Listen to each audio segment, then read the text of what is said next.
qad aflaha man zakkaha wa qad khaba man dassaha. Sungguh beruntunglah orang-orang yang mensucikan jiwanya, dan sungguh merugilah orang-orang yang mengotorinya.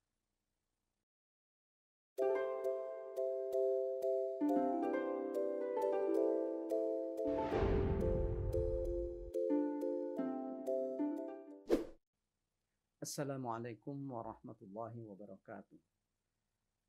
Alhamdulillahi hamdan katsiran bi jami'i mahamidihi kullih ma alimna minha wa ma lam na'lam. Allahumma salli wa sallim wa barik ala sayyidina Muhammadin wa ala ali sayyidina Muhammad. Pemirsa MUI TV yang dirahmati oleh Allah Subhanahu wa taala.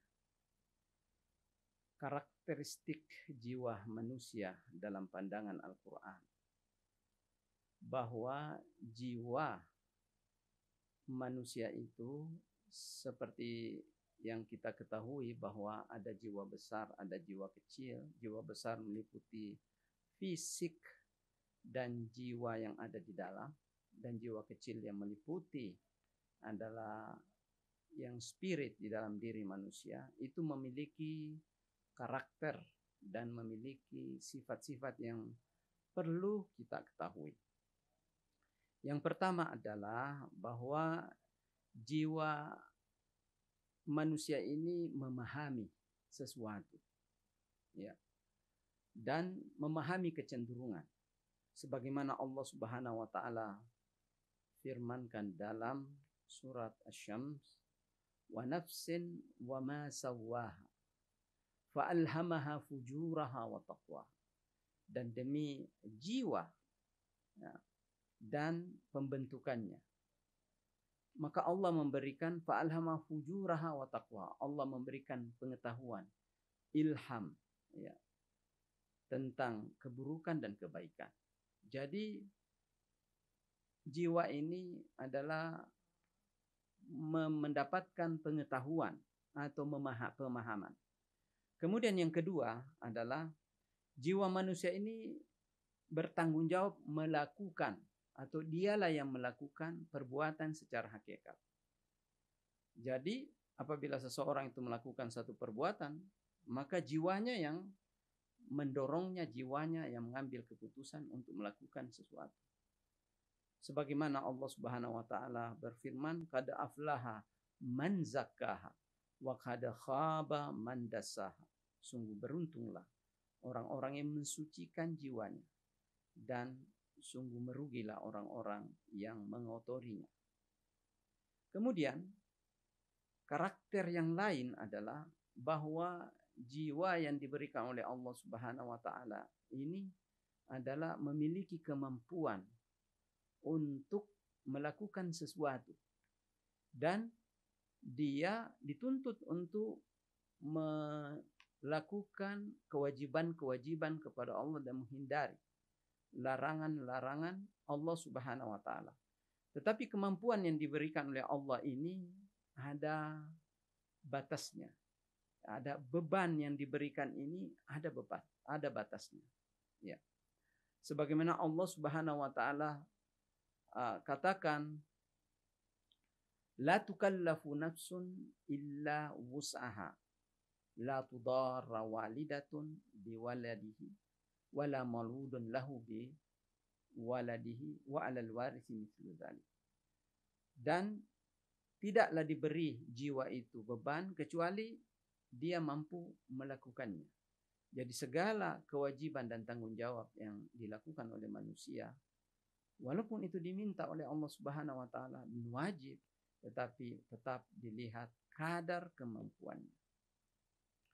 Kemudian jiwa ini akan bertanggung jawab karena ia yang mengerjakan, ia yang memerintahkan, ia yang mengharuskan, ia yang menuntut untuk melakukan suatu perbuatan pada manusia.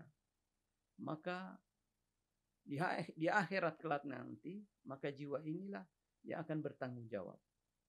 Dan dialah yang diperiksa oleh Allah Subhanahu wa taala. Ketika ia diperiksa oleh Allah Subhanahu wa taala, maka seluruh fisik dan jiwanya, fisiknya juga diperiksa. Dan itulah pemeriksaan yang sebenarnya. Sebagaimana dalam surat di dalam Al-Quran dikatakan, kullu nafsin bima kasabat rahina.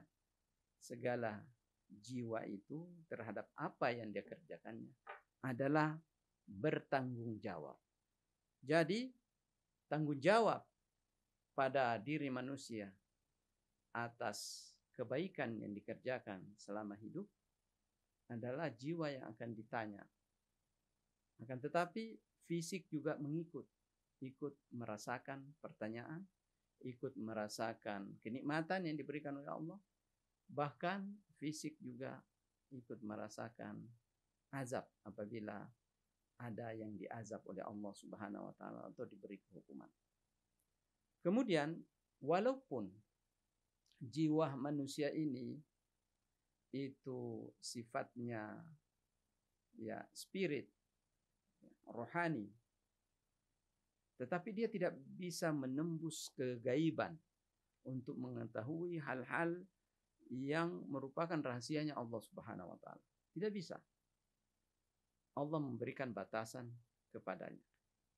Dan itu jelas sekali dalam surah Luqman ayat 24. Allah Subhanahu wa taala berfirman, "Wa ma tadri nafsun madza taksibu gadan. Wa ma tadri nafsun bi ayyi ardin tamut." Tidaklah satu jiwa itu paham atau tahu apa yang akan menjadi rahasianya dari satu perbuatan yang akan dikerjakan esok hari. Dia tidak tahu. Ya. Orang hanya bisa memperkirakan, tetapi kepastiannya tidak tahu. Wa ma tadri nafsun bi ayyi ardin tamut. Tidaklah manusia itu tahu di mana dia akan wafat, di mana akan meninggal. Walaupun jiwa itu sendiri adalah hal yang merupakan spirit, tetapi dia tidak bisa mengetahuinya. Inilah yang merupakan karakteristik jiwa manusia, di mana ia pertama adalah memahami, yang kedua mengerjakan, yang ketiga adalah merupakan beban atasnya untuk melakukan sesuatu, keempat bertanggung jawab, dan seterusnya adalah tidak mengetahui kegaiban. Sekian para pemirsa MUI TV yang dirahmati oleh Allah. Hadanallahu wa iyyakum walhamdulillahi rabbil alamin. Wassalamualaikum warahmatullahi wabarakatuh.